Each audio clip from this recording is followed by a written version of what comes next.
नमस्कार दोस्तों, दिव्या साहित्य संग्रह में आपका फिर से स्वागत है। हमने देखा था ईदगाह कहानी, है ना। ईदगाह कहानी हमारा कंप्लीट नहीं हो पाया था, तो आज हम ईदगाह कहानी के अंतिम पड़ाव में पहुंच चुके हैं, जिसको लेके हम ईदगाह कहानी को आपके सामने फिर से प्रस्तुत हुए हैं। तो हम देखते हैं महमूद। यहाँ तक हमारा हो चुका था। अब हम देखते हैं आगे। महमूद को ठोकरी लग जाती है। टोकरी उसके हाथ से छूटकर गिर पड़ती है। यहाँ पे किस दृश्य को बताया जा रहा है दोस्तों? सभी क्या है, सभी मित्र हामिद के साजन मोहसिन, सभी मीरे, सभी क्या है, सम्मी, सब वापस आ गए हैं अपने गांव में। सभी अपने खिलौने के बारे में बताया जा रहा है कि क्या क्या प्रतिक्रिया हो रही है। देखो, उसके हाथ से छूटकर गिर पड़ती है और मियाँ सिपाही अपनी बंदूक के लिए ज़मीन पर आ जाते हैं। उनकी एक टांग में विकार आ जाता है ना। सिपाही जो खरीद कर लाए हुए थे वह गिर जाता है और उसकी एक टांग क्या है, टूट जाती है। महमूद को आज ज्ञात हुआ है ना, महमूद लेके सिपाही आया था, तो उसको महमूद का सिपाही गिर जाता है नीचे, जो मिट्टी की बनी हुई होती है, तो टूट जाती है। महमूद को आज याद आता है कि वह अच्छा डॉक्टर है ना, उसको ऐसा मरहम मिल गया है जिससे वह क्या है, टूटा टांग को अनन फनन जोड़ सकता है।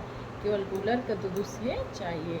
गुलर का दूध लाया जाता है, टांग जोड़ दी जाती है, लेकिन सिपाही को ज्यों ही खड़ा किया जाता है, टांग जवाब दे देती है ना।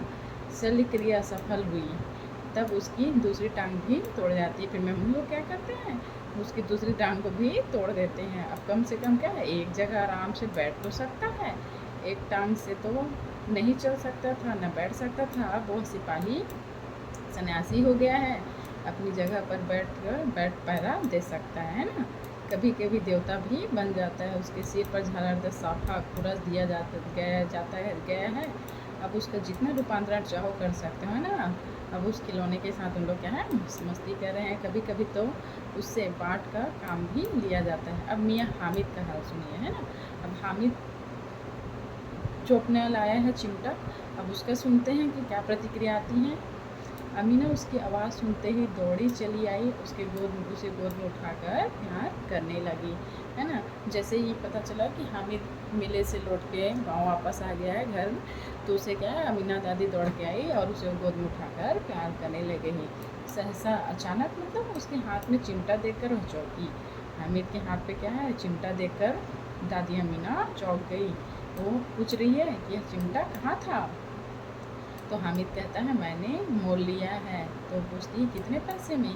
तो हामिद कहता है 3 पैसे में। और क्या है, 3 पैसे ही दे के अमीना उसे मेले में भेजी थी। तो अमीना देखो क्या कहती है, छाती पीट ली। ये कैसा बेसमझ लड़का है कि दोपहर हुआ कुछ खाया न पिया, लाया क्या, चिमटा। सारे मेले में तुझे कोई और चीज़ नहीं मिली, ये लोहे का चिमटा उठा लाए। देखो अमीना दादी जो है उसकी गुस्सा कर रही है कि दोपहर हो गया, कुछ खाया पिया नहीं, और पूरे मेले भर में क्या है, फालतू लोहे का चिमटा उठा ले आया है। हामिद ने अपराधी भाव से कहा, है ना। हामिद को लगा कि मैंने ये बहुत बड़ी है गलती कर दी है, तो इस भाव से उसने कहा तुम्हारी उंगलियां तवे से जल जाती थी, इसलिए मैंने उसे लिया। वह कह रहा है कि जब तो अब तुम रोटी बनाती हो तो तुम्हारी उंगलियां तवे में जल जाती, इसलिए मैंने वो चिमटा लिया। बुढ़िया का क्रोध तुरंत इसने में बदल गया। दादी अमीना तुरंत ही उनका गुस्सा शांत हो गया और स्नेह उनके मन में प्रेम आ गया। स्नेह भी वह नहीं जो प्रगल्भ होता है और अपनी सारी कसक शब्दों में बिखेर देता है ना। वो ऐसी स्नेह नहीं था जिसे वो कह के शब्दों में बयां कर पाती। वह चुप हो गए प्रेम, है ना। शांत स्नेह था, वह खूब ठोस रस और स्वाद से भरा हुआ। बच्चे में कितना त्याग और कितना सद्भाव और कितना विवेक है ना। देखो हामिद के बारे में मन ही मन सोच रही है कि बच्चे में कितना त्याग है, कितना सद्भाव है, इतना विवेक है। दूसरे को खिलौने लेते, मिठाई खाते देखकर इसका मन कितना ललचाया होगा, है ना। हामिद का मन बहुत ललचाया हुआ था। जब बाकी बच्चे क्या है खिलौने ले रहे थे, वो भी लेना चाहता था, लेकिन अपने मन को समझा के रखा हुआ था। सभी मिठाई खाते हैं, लेकिन फिर वो क्या है, किनारे खड़ा होकर उनको देखते रहता है। इतना जब्त इससे हुआ कैसे, है ना। इतना संयम इससे हुआ कैसे। वहाँ भी इसे अपनी बुढ़िया दादी की याद बनी रही होगी, इसलिए क्या है, और मन में इतना संयम ला सका। अमीना का मन गदगद हो गया है ना। और अब एक बड़ी विचित्र बात हुई। हामिद के इस चिमटे से भी विचित्र बच्चे हामिद ने बूढ़े हामिद का पाठ खेला था। बुढ़िया अमीना बालिका अमीना बन जाती गई और वह क्या बच्चों की तरह वहाँ पे रोने लगी। दामन फैलाकर हामिद को बहुत सारी दुआएं देती रही और आंसू की बड़ी बड़ी बूंदें गिराती जाती है। हामिद इसके रहस्य क्या समझता है ना। देखो यहीं पे क्या है, ईदगाह कहानी का अंत होता है दोस्तों।